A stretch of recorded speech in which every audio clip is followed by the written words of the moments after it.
Thanjavur to பஹ்ரைனுக்கு கிளம்பிட்டோம் நாங்கள். சென்னையிலேருந்து தான் எங்களுக்கு ஃப்ளைட்டு.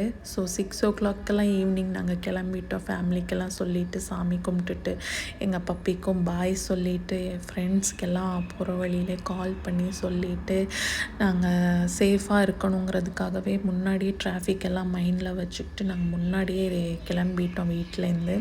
போகிற வழியில் ஒரு 9:30 போல் ஒரு இடத்துல நிப்பாட்டி டின்னர் முடிச்சுட்டு அப்படியே நாங்கள் சென்னை ஏர்போர்ட் ரீச் ஆகிட்டோம். 1:30க்கெல்லாம் நாங்கள் ரீச் ஆகிட்டோம். 3 o'clock தான் எங்களுக்கு செக்இன் இருந்தது. பட் சேஃபர் சைடாக இருக்கணும், கிளைமேட்டிக் கண்டிஷன் அந்த டைமில் ரொம்ப மோசமாக இருக்குது, ரெயின் அப்படின்னு சொல்லியிருந்தனால நாங்கள் முன்னாடியே செக்இன் லக்கேஜ் எல்லாம் ஃபஸ்ட் டைம் கொஞ்சம் ஹெவியாக கொண்டு போகிறனால முன்னாடியே போவோம் அப்படிங்கிறனால ரீச் ஆகிட்டோம். சென்னை ஏர்போர்ட் பயங்கர பெருசாக இருந்தது, ரொம்ப அழகாக இருந்தது பார்க்குறதுக்கே. அந்த டைமில் ரெயின் அந்த மாதிரியெல்லாம் சொல்லியிருந்தாங்க. ஆனால் பட் அந்த மாதிரி எதுவுமே இருக்கலை எங்களுக்கு. போயிட்டு கார் பார்க்கிங்லாம் போட்டு லக்கேஜெல்லாம் எடுத்து அந்த ரேப்பிங் எல்லாம் பண்ணிவிட்டு நாங்கள் கேட்டுக்கு என்ட்ராக ஆரம்பிச்சிட்டோம். இமிக்ரேஷன் கரெக்டாக 3 o'clock செக்இன் இருந்தது. செக்இனில் போய் நின்றுட்டுருந்தாங்க. பயங்கர டைம் எடுத்தது, ஒரு 1 hour கிட்ட டைம் எடுத்தது. செக்இன் போடுற வரைக்குமே எனக்கு ஒரு கன்ஃபியூசிங் ஸ்டேட்டஸாகவே இருந்தது மைண்டில். அதை முடித்ததுக்கப்புறம் தான் சிரிப்பே வந்தது எனக்கு. அந்த சைடில் இருந்த அந்த எலிவேஷன் ஒர்க்கெல்லாம் ரொம்ப அழகாக இருந்தது. நம்ம தமிழ்நாட்டோட சிறப்பான கோயில்கள் எல்லாமே பண்ணியிருந்தாங்க, ரொம்பவே அழகாக இருந்தது. அப்புறம் போர்டிங் பாஸும் நாங்கள் வாங்கிட்டு ஃபாஸ்ட்டாக ரீச் ஆகி போய் வெயிட்டிங் ஹாலில் உட்காந்து கொஞ்சம் ரெஸ்ட் எடுப்போம் அப்படிங்கிற மாதிரி தான் எங்களுக்கு மைண்ட் செட் இருந்தது. தருண் இதில் நடக்க மாட்டேமா, நான் நின்றுட்டு தாமா வருவேன் அப்படின்னு நின்றுட்டே இருந்தால் நான் நடந்து போடான்னு சொல்லும் போது அப்புறம் அப்படியே போர்டிங் பாஸை வாங்கிட்டு வெயிட்டிங் ஹாலில் போய் நாங்கள் உட்காந்துட்டோம். கரெக்டாக 20 minutes தான் இருந்தது போர்டிங் ஸ்டார்ட் ஆகுறதுக்கு. 4:40க்கு நாங்கள் அங்கே போய் உட்காந்துருந்தோம். ஒரு 20 minutesல போர்டிங் ஸ்டார்ட் பண்ணிட்டாங்க. எல்லாருமே உள்ளே போக ஆரம்பிச்சிட்டாங்க. அந்த சைடும் இந்த சைடும் ஃப்ளைட்டெல்லாம் பார்த்துக்கிட்டே தருண் வீடியோஸ் எடுத்துக்கிட்டு இவ்வளோ பக்கத்தில் பார்த்துக்கிட்டே இருக்கோம் அப்படின்ட்டு ரொம்ப எக்ஸைட்டடாக வந்தான். எங்கள் ஃப்ளைட் ஃபுல்லாக இருந்தது, அதனால் ரொம்ப நேரம் நின்று போகிற மாதிரி தான் இருந்தது. உள்ளுக்கு கம்ப்ளீட்டாகவே வேறு கண்ட்ரி ஆளுங்க நிறைய பேர் இருந்தாங்க இதில், நம்ம இந்தியன்ஸ் இல்லாமல். அதுக்கப்புறம் நாங்கள் போய் உட்காந்துட்டு எல்லாருமே தூங்கிட்டாங்க.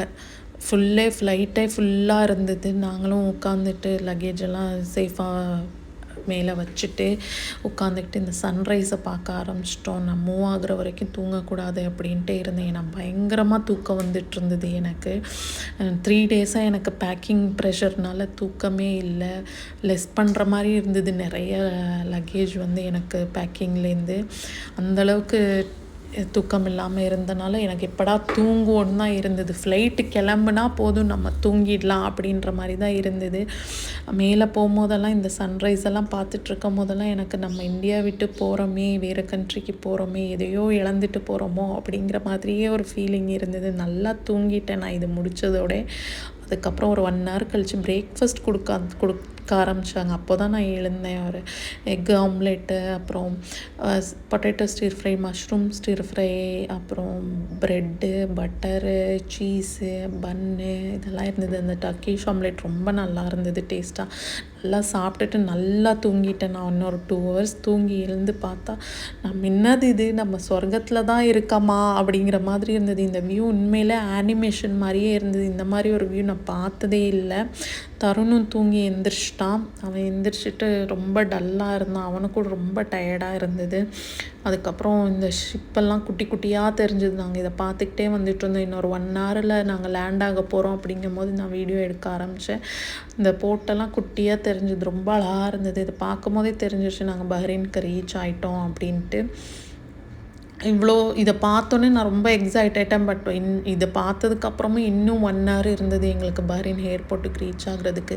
ஏன்னா பஹ்ரைன் ஒரு சின்ன சின்ன ஐலாண்ட்ஸோடு சேர்ந்தது தானே கண்ட்ரி. அதனால் இந்த ஐலாண்ட்ஸ் எல்லாம் பார்த்தோன்னே நான் எக்ஸைட் ஆகிட்டேன். அப்பாடா இவ்வளோ சீக்கிரம் ரீச் ஆகிட்டோமான்னு. பட் அது இன்னும் 1 ஹவர் ஆகும் அப்படிங்கிறனால இன்னும் ரொம்ப இதுவாகிடுச்சு எனக்கு. எப்படா இறங்குவோன்னு இருந்தது. 3.5 ஹவர்ஸ் ஜேர்னி எனக்கு என்னமோ 6-7 ஹவர்ஸ் அப்படிங்கிற மாதிரி இருந்தது. லேண்ட் ஆகும்போது ஒரு சவுண்டெல்லாம் வந்துட்டு இருந்ததா, அதுக்கு இன்னும் ஒரு மாதிரியே பயமாக இருந்தது. லேண்ட் ஆனதுக்கப்புறம் எனக்கு இமிக்ரேஷனை கம்ப்ளீட் பண்ணால் போதும் அப்படிங்கிற மாதிரி இருந்தது. நான் எந்த வீடியோ கிளிப்பிங்ஸும் அங்கே எடுக்கலை. நாங்கள் லக்கேஜ் எல்லாம் எடுத்ததுக்கப்புறம் தான் எடுத்தோம். அவங்களும் வர்றதுக்கு ரீச் ஆகிறதுக்கு ஒரு 5 மினிட்ஸ் ஆகும் அப்படின்றனால நாங்கள் வெயிட் பண்ணிகிட்ருந்தோம் வீடியோஸ் கிளிப்பிங்ஸ் எல்லாம் எடுத்துக்கிட்டு.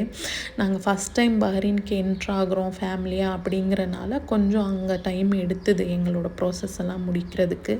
அதெல்லாம் முடிச்சுட்டு நாங்கள் வெளியில் வந்துட்டு அவங்க சாய் அப்பா ரீச் ஆகிட்டாங்க. அவங்க ஃபோன் பண்ணாங்க. ஏர்போர்ட்டில் ஃப்ரீ ஒய்ஃபை இருந்தனால என்னோடய ஃபோன் ஆக்சஸ் ஆச்சு அந்த லிமிட்டில் மட்டும். அதை வச்சு வாட்ஸ்அப் கால் பண்ணி கனெக்ட் பண்ணிக்கிட்டோம். தருண் அவங்க அப்பா பார்த்தோன்னே குடுன்னு ஓடிட்டான். ஓடி அவங்க பொக்கேலாம் வாங்கிட்டு வந்து எங்களை ரிசீவ் பண்ணது ரொம்ப எக்ஸைட்மெண்ட்டாக இருந்தது. அதுக்கப்புறம் சீக்கிரம் வாங்க நம்ம வெளில போயிடலாம் கேட்டை விட்டு அப்படின்ட்டு அவங்க குயிக்காக ஓடிட்டாங்க. ஏன்னா அந்த ஏரியாவில் அந்த ப்ரிமிசிஸில் வந்து ரொம்ப நேரம் வெஹிக்கல் நிற்கக்கூடாது அப்படின்னு சொல்லியிருந்தாங்க. பேசஞ்சர்ஸை கூட்டிகிட்டு போகிறவங்க மட்டும்தான் நிற்கணும். டைம் லிமிட் இருக்குது. ஒரு 3 மினிட்ஸுக்கு மேலே யாரும் நிற்கக்கூடாது அப்படிங்கிறனால பப்ளிக் யாருமே நாங்கள் லக்கேஜ் எல்லாம் சீக்கிரம் எடுத்து வச்சுட்டு வெளியில் போகணும் அப்படிங்கிற மாதிரி தான் இருந்தோம். அவங்கள பார்த்ததுல ரொம்ப ஹாப்பினஸ், அந்த டயர்ட்னஸ் எல்லாம் போயிடுச்சு. அதுக்கப்புறம் எல்லாத்தையும் எடுத்து வச்சுட்டு நாங்கள் மூவ் ஆக ஆரம்பிச்சிட்டோம். வெளியில் வரும்போது தருண் வந்து பேசிக்கிட்டே வந்துட்டுருந்தான் அவங்க அப்பாட்ட. அப்பா இங்கே பாருங்கள், இதை பாருங்கள், இந்த சீயை பாருங்கள், இந்த பிரிட்ஜை பாருங்கள், இந்த மாதிரியே பேசிகிட்டே வந்துட்டுருந்தான் ரொம்ப எக்ஸைட்டடாக. நானும் வீடியோஸ் எல்லாம் பார்த்துக்கிட்டே வந்துட்டுருந்தேன். அவங்க அப்புறம் அந்த பஹ்ரைனோட இந்த நேஷ்னல் எம்ப்ளம் வந்து இதை பற்றி எக்ஸ்பிளைன் பண்ணிகிட்டு இருந்தாங்க. நம்ம இந்தியன் நேஷ்னல் எம்ப்ளம் மாதிரி இதுவும் பஹ்ரைனோட நேஷ்னல் எம்ப்ளம். அப்புறம் இந்த வந்து வேர்ல்ட் ட்ரேட் ஆஃப் பஹ்ரைன் அந்த பில்டிங்கையும் காட்டிகிட்டு இருந்தாங்க. அப்படியே நாங்கள் வீட்டுக்கு ரீச் ஆகிட்டோம். ரீச் ஆனதுமே சாமி ஃப்ரெஷ் ஆகிட்டு நான் சாமி கும்பிட ஆரம்பிச்சிட்டேன். பால் காய்ச்சணும் ஃபஸ்ட் டைம் அப்படிங்கிறனால. இவங்க ஆல்ரெடி குக்கிங் எல்லாம் பண்ணிட்டு சாப்பிட்டுட்டு இருந்தனால அந்த திங்ஸ் எல்லாம் இருந்தது. நான் ஊர்லேருந்து ஃபோட்டோ விளக்கு எல்லாம் எடுத்துகிட்டு வந்திருந்தேன். திரி எல்லாமே அதை வச்சு சாமி கும்பிட்டுட்டு பூவெல்லாம் வாங்கிட்டு வந்தேன் நான் ஊர்லேருந்தே கொஞ்சமாக. அதெல்லாம் வச்சு சாமி கும்பிட்டுட்டு ரெஸ்ட் எடுக்க ஆரம்பிச்சிட்டோம். அப்போ tata, next time next video vlogல பார்க்கலாம்.